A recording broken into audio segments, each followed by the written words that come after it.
In purpose, again, there are three things basically, and the three things are opening your birthday gift, um, creating your ultimate purpose credo, and thirdly, being in the flow. So let's start with flow. McKinsey did a 10-year study when they found out that high-level executives flow for one day is like 5 days, which means if they work on Monday, they don't work on Tuesday, Wednesday, Thursday, Friday, they achieve the same thing. On average, most people work on less than 5% flow. If they're able to enhance from 5% to 20%, they double their productivity. So flow comes from purpose. When you are living with purpose, when you found your calling, your passion, what happens is you lose track of time. You become very present. You become very content. You become totally in control. And with your flow, you start to create. You start to be more productive. You start to be in the zone. You lose track of time.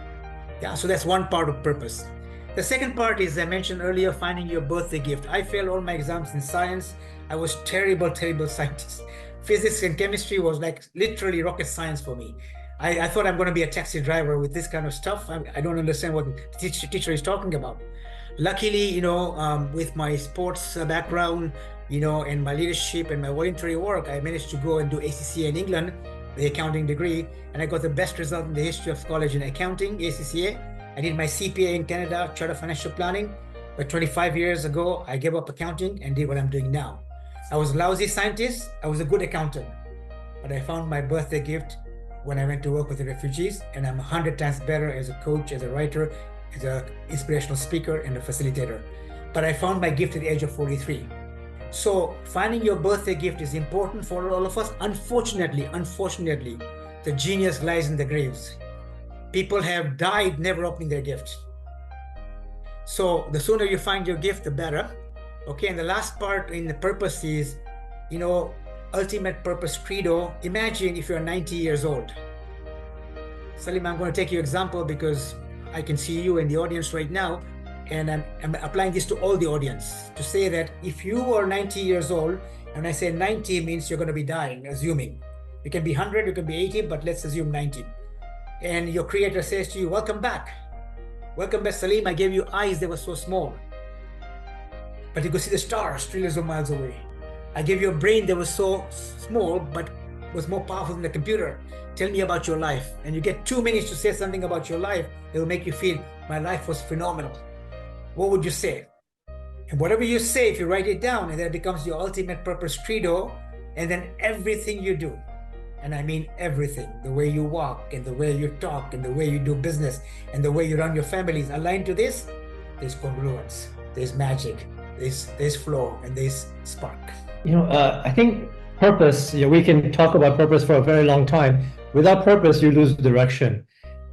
If I am struggling to find my purpose, is it okay for me to go and ask someone else to help me with it? I mean, I can read books, I can understand concepts, but without purpose, I'm not going anywhere. And sometimes you're so lost in yourself that you cannot find your purpose.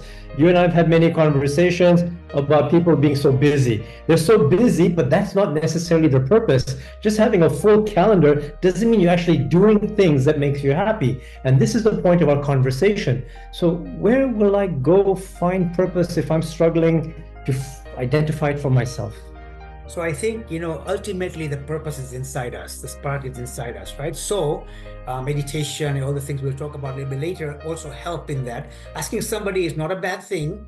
Talking to your friend, finding out what you think is my gift, what do you find I'm the best at doing. You have to be in the exploration stage, and at some point you'll stumble into it.